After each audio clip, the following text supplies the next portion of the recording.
যারা এই মাজারগুলোকে, আল্লাহর ওলিদের মাজারগুলোকে মদ গাজার আখড়া বসিয়ে যারা পবিত্রময় জায়গাকে জাহান্নাম বানিয়ে ফেলেছে, আমি তাদের বিরুদ্ধে বলতে চাই।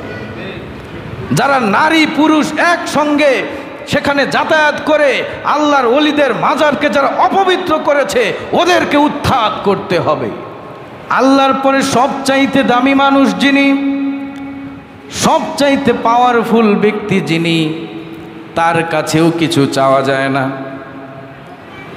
যারা সৌদি আরবে গেছেন, যারা রসুলের রওজায় গিয়েছেন, অনেক আবেগপ্রবণ মানুষ, অশিক্ষিত মানুষ রসুলের রওজার কাছে গিয়ে দুই হাত তুলে চাওয়ার চেষ্টা করে।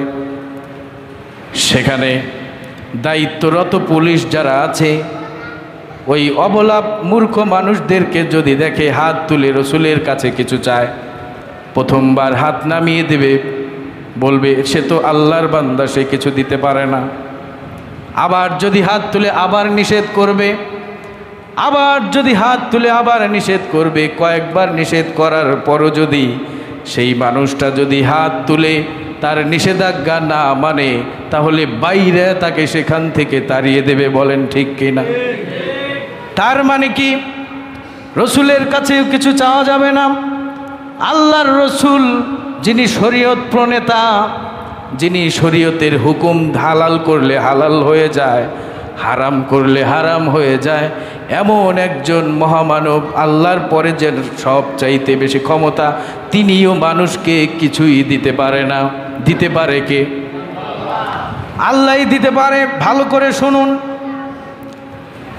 রসুলের কাছে চাওয়া যায় না। রসুলের কাছে যদি চাওয়া না যায়, রসুলের চাইতে ক্ষমতাবান মানুষ এই পৃথিবীতে আছে নাকি? আর দুইটা কেউ আছে? সাহাবীদের কাছে চাওয়া যাবে নাকি? সাহাবীরা কত বড়!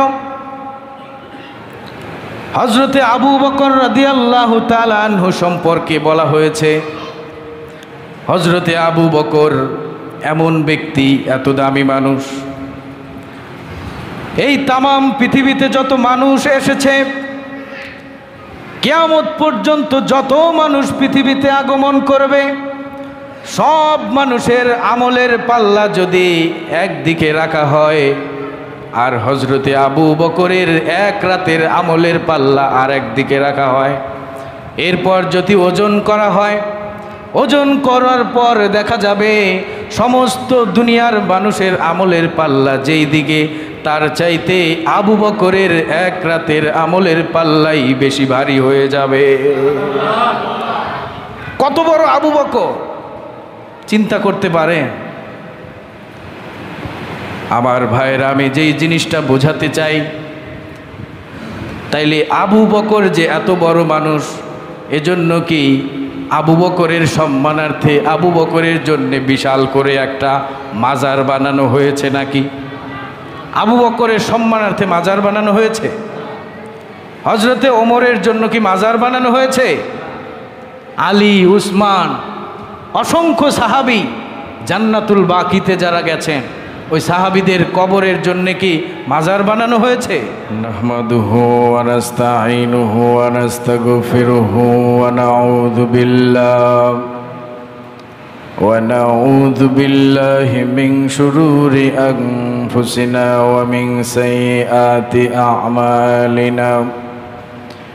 من يهده الله فلا مضل له ومن يضلل فلا هادي له ونشهد أن لا إله إلا الله وحده لا شريك له ونشهد أن سيدنا وحبيبنا ومولانا محمدا عبده ورسوله الذي أرسله بالحق بشيرا ونذيرا وداعيا إلى الله بإذنه وسراجا منيرا فقد قال الله تعالى في كلامه المجيد وفرقانه الحميد أعوذ بالله من الشيطان الرجيم بسم الله الرحمن الرحيم إن الله وملائكته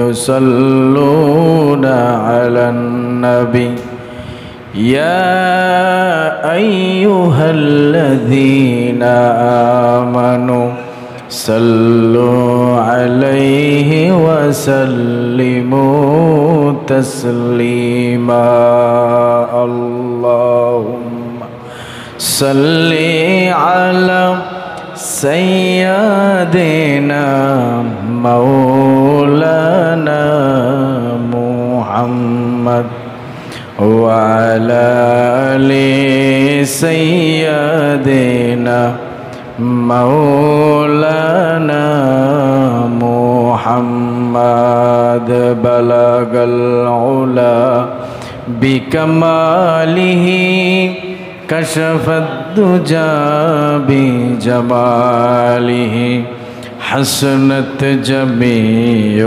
خصاله صلوا عليه وآله مشرق حب محمد مطلع دیوان ما مطلع خورشید شقاش سینہ سوزان ما بلغ العلا بکمالہ کشف الدجى بجمالہ حسنت جميع خصاله صلوا عليه وآله আরবের বুকে মক্কার পরে আমিনার যেথায় ঘর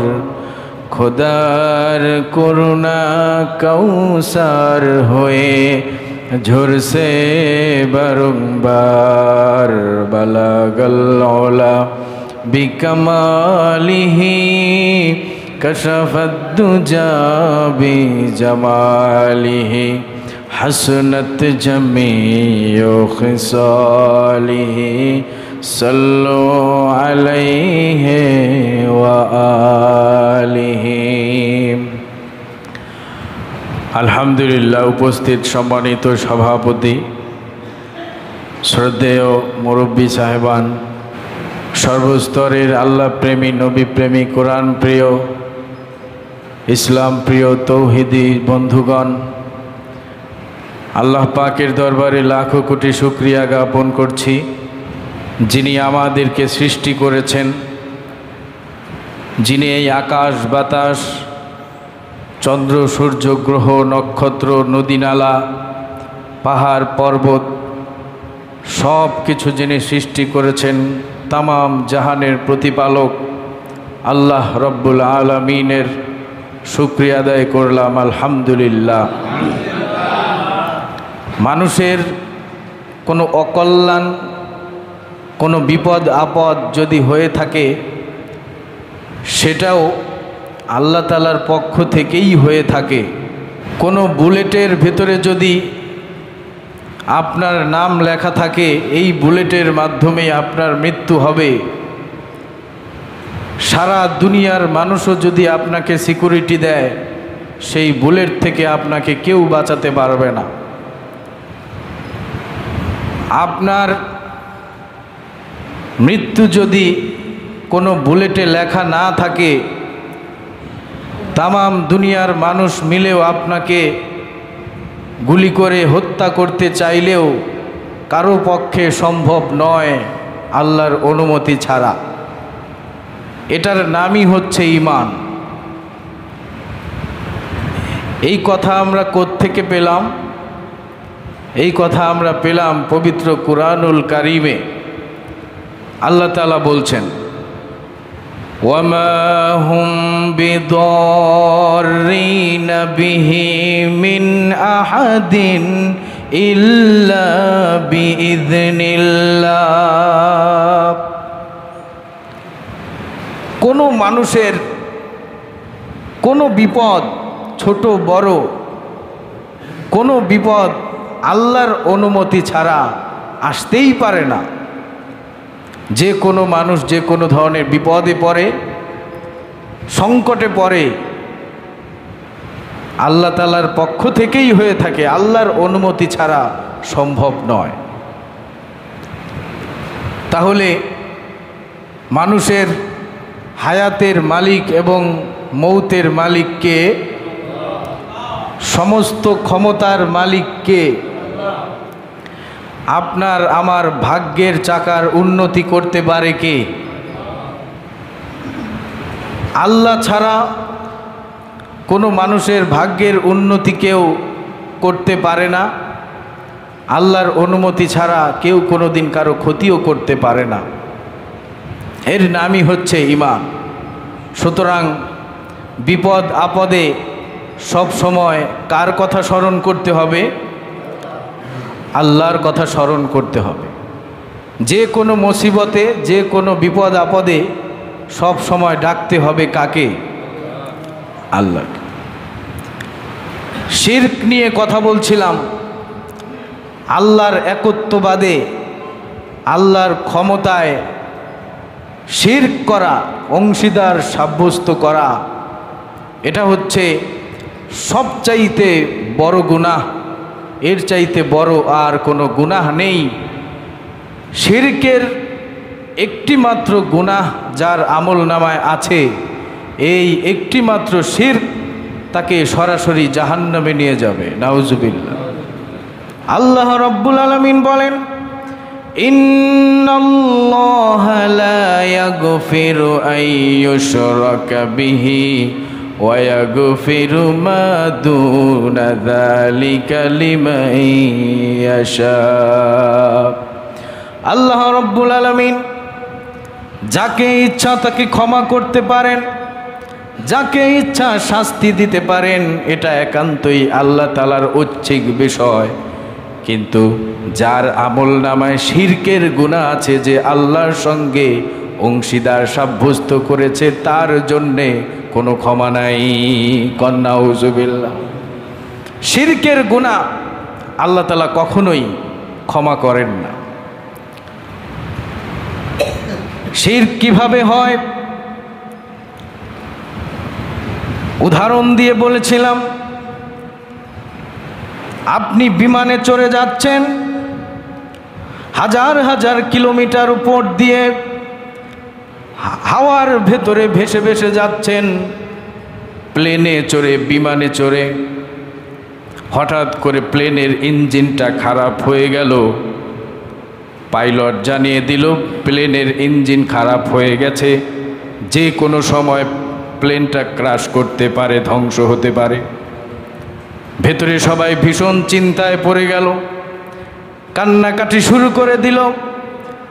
সবাই আল্লাহ আল্লাহ জিকির করতে থাকলো। সবাই বলছে, লা ইলাহা ইল্লা আনতা সুবহানাকা ইন্নী কুনতু মিনাজ জালিমিন। আল্লাহর কাছে সবাই পানা চাইল। আস্তে আস্তে সবাই যখন আল্লাহর নাম ডাকতে শুরু করলো, হঠাৎ করে দেখা গেল বিমানটা আস্তে আস্তে কোনো বিপদের জায়গায় না গিয়ে সঠিক জায়গায় ভালোভাবেই অবতরণ করলো। এই মানুষগুলোই তখন আবার বলতে শুরু করে, আমাদের বিমানের পাইলটটা খুবই দক্ষ ছিল, বিমানের পাইলটটা খুবই অভিজ্ঞ ছিল, এজন্যই পাইলটের কারণে আজকে আমাদের জীবনটা রক্ষা হয়েছে। যদি বিমানের পাইলটটা দক্ষ না থাকতো তাহলে আকাশের উপরেই ধ্বংস হয়ে যেতাম। নাউজুবিল্লাহ। আল্লাহ রাব্বুল আলামিন বলেন, যতক্ষণ বিপদ থাকে ততক্ষণই আমাকে ডাকো, আর বিপদ চলে গেলেই আমার নাম ভুলে গিয়ে গায়রুল্লাহকে ডাকতে শুরু করো। এমন নিমক হারাম বান্দার জন্যে জাহান্নাম ছাড়া আর কিছুই নাই। শিরক। আমার হায়াতের মালিক কে? আমার মৃত্যু ঘটাতে পারে কে? এজন্য সব সময় বিপদে কার কথা স্মরণ করতে হবে? আল্লাহর কথা স্মরণ করতে হবে। অভাবে পড়লে কার কাছে চাইতে হবে? আল্লাহ ছাড়া কেউ কি আমার ভাগ্যের উন্নতি করতে পারে নাকি? আল্লাহ ছাড়া কেউ কি আমার ভাগ্যের অবনতি করতে পারে নাকি? আল্লাহ ছাড়া কেউ উন্নতিও করতে পারে না, আবার অবনতিও কেউ করতে পারে না। যারা ভিক্ষাবৃত্তি করে তারা কোনোদিনও ধনী হতে পারে না, বড়লোক হতে পারে না। ভিক্ষুক এরা জীবনেও কোনোদিন বড়লোক হতে পারবে না, কারণ ভিক্ষুক সব সময় মানুষের কাছে চায়। কার কাছে চায়? মানুষের কাছে চায়। আল্লাহর কাছে জায়েজ কাজের ভিতরে সবচাইতে নিন্দনীয়, সবচাইতে নিকৃষ্ট দুটি কাজ হচ্ছে তালাক এবং ভিক্ষা করা, ভিক্ষাবৃত্তি। জায়েজ কাজের মধ্যে সবচাইতে নিকৃষ্ট কাজ। আজকে যারা গরিব তারা পরিশ্রম করে আগামীতে বড়লোক হতে পারবে, ধনী হতে পারবে, কিন্তু ভিক্ষা করা যার অভ্যাস সে কোনোদিনও ধনী হতে পারবে না। আল্লাহর কাছে অপছন্দনীয় কাজ।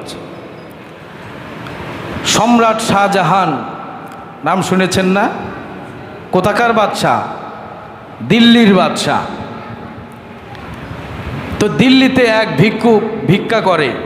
এক লোক দেখে বলছে, কি ভাই, আপনাকে তো দেখছি সেই ছোটবেলা থেকেই ভিক্ষা করেন। তো ভিক্ষুক বলছে, ভিক্ষা করব না কি করব, যার কাছে চাই 1 আনা 2 আনা দেয়, এতে করে তো বড়লোক হওয়া যাবে না, কি করব? তো লোকটা বলছে, তুমি কার কাছে চাও? বাদশাকে দেখো না, বাদশার কাছে গিয়ে চাও। বলছে, বাদশাকে পাবো কোথায়? বললো যে এই তো কিছুক্ষণ আগে দেখলাম মসজিদে গিয়ে ঢুকলো। লোকটা গেছে, দাঁড়িয়ে দেখছে বাদশা কি করে। দেখছে বাদশা এইভাবে 2 হাত তুলে বসে আছে, বাদশার 2 চোখ দিয়ে পানি পড়তে পড়তে দাড়ি ভিজে যাচ্ছে। লোকটা অপেক্ষা করছে। বাদশা যখন নামাজ শেষ করে মোনাজাত করে যখন মসজিদ থেকে বের হয়ে আসছিলেন, তখন ভিক্ষুক বাদশাকে দেখে আসসালামু আলাইকুম বলেই সালাম দিয়ে হাঁটা শুরু করেছে। বাদশা ভিক্ষুককে ডেকে বলছে, কি ব্যাপারে, দাঁড়াও, তোমাকে তো দেখলে ভিক্ষুকের মতো দেখা যায়, যারা ভিক্ষুক না তারাও তো আমার কাছে চায়, তুমি ভিক্ষুক আমার কাছে কিছু চাইলা না কেন? ভিক্ষুক বলছে, জাহাপনা, আমি কিছু চাইতে এসেছিলাম আপনার কাছে, কিন্তু আপনার করুণ অবস্থা দেখে আমার জ্ঞানের চোখ খুলে গিয়েছে। আমি দেখলাম যেই বাদশার কাছে আমি চাইতে এসেছিলাম সেই দিল্লির সম্রাট আবার কোন সম্রাটের কাছে 2 হাত পেতে ভিক্ষুকের মতো কি জানি চায়। কানতে কানতে তার দাড়ি ভিজে যায়। আপনার এমন অবস্থা দেখে আমার জ্ঞানের চোখ খুলে গিয়েছে। দিল্লির বাদশা যেই বাদশার কাছে চায় আমিও সেই বাদশার কাছে চাইব।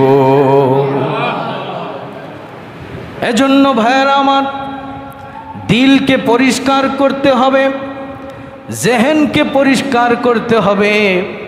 আপনার বিপদে চাইতে হবে আল্লাহর কাছে।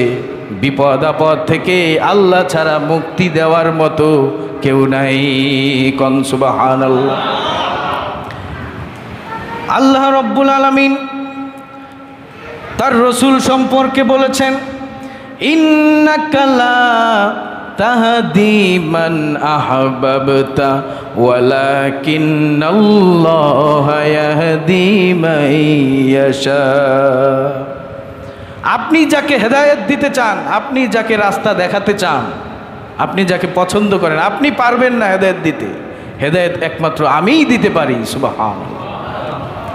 তার নবীকে বলছেন আপনি হেদায়েত দিতে পারবেন না। আমি হেদায়েত দেওয়ার মালিক, আমি রাস্তা দেখানোর মালিক।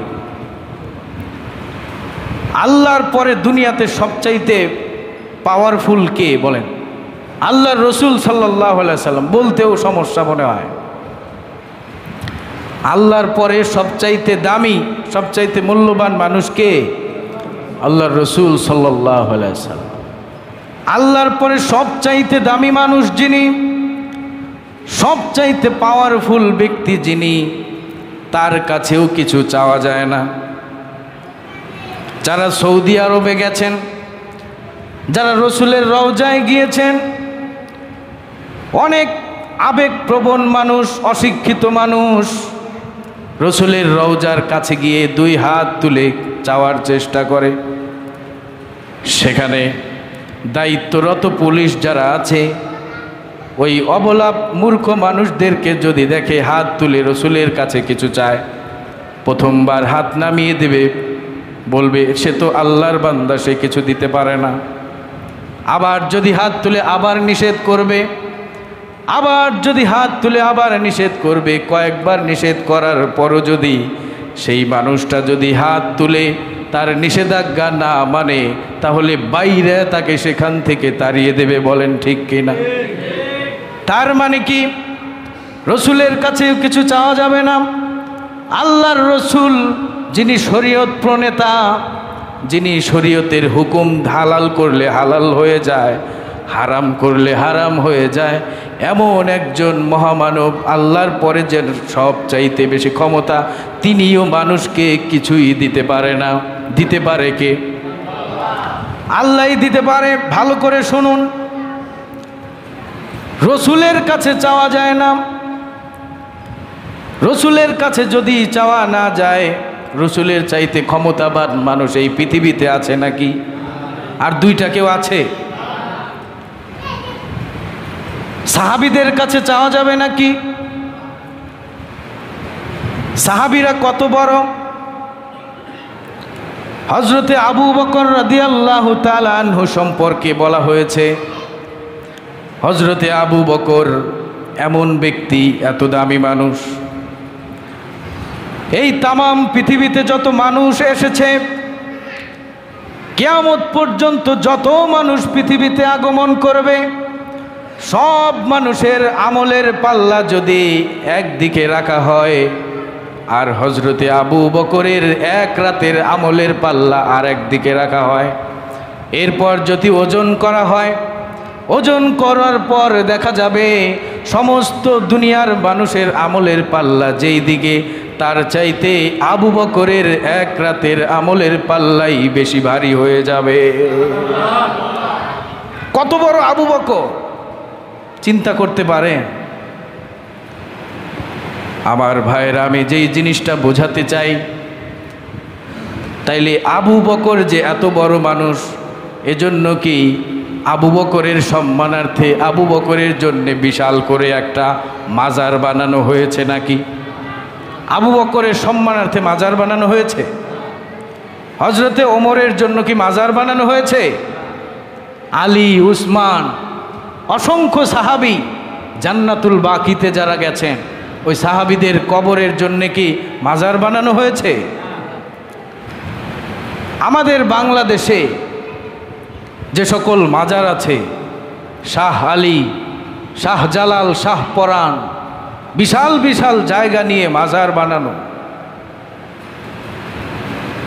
এই হযরতে শাহ জালাল, শাহ পরাণ নাকি হযরতে আবু বকরের চাইতেও বেশি দামি? হযরতে উসমান, আলীর চাইতেও বেশি দামি? আল্লাহু আকবার! আল্লাহ আমাদেরকে ক্ষমা করুন। একজন সাহাবী একদিকে সারা দুনিয়ার মানুষ, সারা দুনিয়ার ওলি আউলিয়া, গাউস কুতুব, শাহ জালাল, শাহ পরাণের মতো কোটি কোটি আল্লাহর ওলিদেরকে এক পাশে রাখতে হবে, একজন সাহাবীর পায়ের ধুলার সমান হবে না। সুবহানাল্লাহ! লক্ষ লক্ষ সাহাবী মিলে যেমন একজন নবীর সমান হতে পারে না, লক্ষ লক্ষ ওলি দিয়ে একজন সাহাবীর সমান হতে পারে না। সুতরাং এই সাহাবীদের কোনো মাজার আছে? আমরা তাই বলে আল্লাহর ওলিদেরকে আমরা ছোট করছি না। আমি এই কথা দ্বারা বলছি না যে আল্লাহর ওলিদের কোনো সম্মান নেই, অবশ্যই আছে। আমাদের মতো সাধারণ মানুষ, লক্ষ লক্ষ সাধারণ মানুষের চাইতে একজনের দাম অনেক বেশি, কিন্তু তাই বলে আল্লাহর ওলিরা একজন সাহাবীর সমান হতে পারে না। পরিষ্কার ধারণা থাকতে হবে, পরিষ্কার বুঝতে হবে। শাহজালাল শাহপরানের মাজার আমার দেশে আছে, এরা কিন্তু বাংলাদেশের মানুষ নয়, এরা সেই ইয়েমেন থেকে এসেছিল বাংলাদেশে। এরা আমাদের দেশের জন্য গৌরব, আমাদের জন্য অহংকার। আল্লাহর ওলিদের পা আমাদের এই বাংলাদেশে পড়েছে, তারা আমার দেশে ঘুমিয়ে আছে, এটা আমাদের জন্য গর্বের বিষয়। তাদের যে মাজার বানানো হয়েছে, সেই মাজারগুলো কি তারা মৃত্যুর আগে হয়েছে না পরে হয়েছে? মৃত্যুর পরে হয়েছে। তাহলে এই মাজারগুলো কি ওই আল্লাহর ওলিরা বানিয়েছে না সাধারণ মানুষ বানিয়েছে? সাধারণ মানুষ বানিয়েছে। বুঝতে হবে, আল্লাহর ওলিরা মারা যাওয়ার সময় বলে যান নাই যে আমার কবরে তোমরা মাজার বানিও, মাজার বানায়ও, এ কথা তারা বলে যান নাই। কিন্তু সাধারণ মানুষ আল্লাহর ওলিকে সম্মান দেখানোর জন্য, স্মৃতি ধারণ করে রাখার জন্য, স্মরণীয় করে রাখার জন্য এই মাজারগুলো তারা বানিয়েছে। ভালো কথা। মাজার শব্দের অর্থ হলো জিয়ারতের স্থান, যেটাকে কবর বলা হয়। কবর মানেই জিয়ারতের স্থান। মাজার শব্দের অর্থই জিয়ারত করার জায়গা। আপনি যেতে পারেন, জিয়ারত করতে পারেন।